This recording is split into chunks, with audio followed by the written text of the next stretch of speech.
La voix d'Ambroise Paré, 24 heures sur 24, 7 jours sur 7. Salut à tous, c'est l'émission Va y avoir du sport. On va parler de sport avec un invité évidemment exceptionnel, comme tous nos invités. C'est Patrice Agelower qui est avec nous. Bonjour Patrice. Bonjour. Alors Patrice, on va parler de sport avec un sport qui pour toi a marqué toute ta vie, on peut le dire, c'est le tennis. Alors c'est un sport évidemment qui nous parle puisqu'on est tout près de Roland-Garros. Roland-Garros où tu as des souvenirs incroyables. Alors, on va pas raconter que des souvenirs, puisque le but de cette émission, c'est quand même de montrer tous les bienfaits du sport. Et alors, j'ai coutume quand même de commencer l'émission en te demandant, ou en demandant à mes invités, évidemment je te tutoie parce que je te connais depuis tellement d'années, et de savoir pour toi, qu'est-ce qu'a représenté, ou qu'est-ce que représente le sport? Qu'est-ce que le sport a apporté à ta vie? En fait, toute ma vie a été conçue, je dirais, autour du sport. Moi, je suis né au Maroc. Au Maroc, j'ai passé 17 années là-bas. Tous les Français, en fait, se retrouvaient au club de tennis. Voilà, mes parents jouent au tennis, mes frères jouent au tennis, et voilà. Donc, dès le départ, je passais vraiment un temps fou à jouer au tennis. Et quand j'ai quitté le Maroc, je me suis retrouvé, donc j'ai passé mon bac en Charente-Maritime, à Rochefort-sur-Mer. Et là, après mon bac, j'ai fait le professeur à l'éducation physique. Donc, je suis encore dans le sport, mais avec une idée bien précise derrière la tête. Comme j'avais un bon niveau de tennis, puisque j'étais en première série, la fédération a fait appel à moi, déjà même pendant mes études de professeur d'éducation physique, parce qu'ils cherchaient en fait des personnes qui avaient mon profil, c'est-à-dire bon joueur de tennis et enseignant d'éducation physique, pour venir travailler à la fédération, qui n'avait pas l'organisation qu'il y avait aujourd'hui. Donc on s'est retrouvé très rapidement en charge de créer un centre d'entraînement, enfin tout ce qui concernait la formation des jeunes. Et j'ai commencé tout de suite à entraîner d'abord une équipe qui était l'équipe de Coupe Davis à réserve, puisque l'équipe première, c'était Jean-Paul Lotte et Georges Degnaud qui s'occupaient de l'équipe première.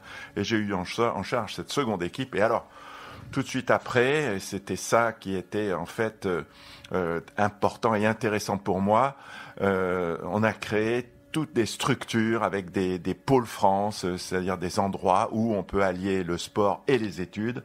Et il y a eu un pôle qui s'est créé à Nice, et puis moi j'ai eu la charge d'une équipe avec des joueurs qui étaient les joueurs qui sortaient justement de ce pôle à Nice. Et j'ai commencé à voyager pas mal avec différentes équipes. Vous êtes sur la voie d'Ambroise Paré, la radio des patients que vous écoutez sur le canal 60 de votre téléviseur. Pour avoir des informations et connaître le programme, connectez-vous sur le site internet en tapant Voix d'Ambroise Paré dans votre navigateur.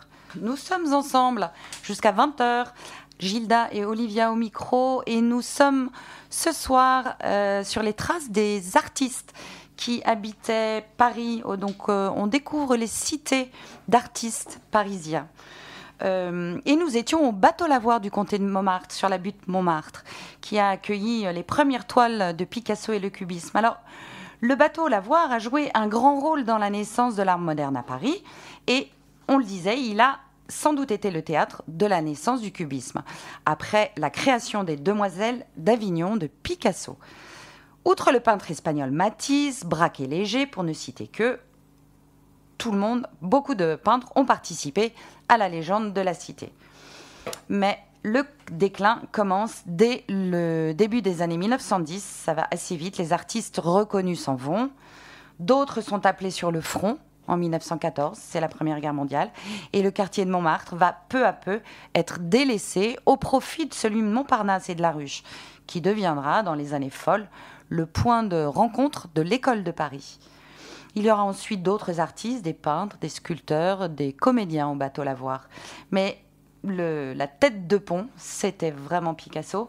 Et après son départ, puis ceux de Van Dogen et de Joan Cris, il n'y a plus eu de véritable grande figure pour nourrir la légende du lieu.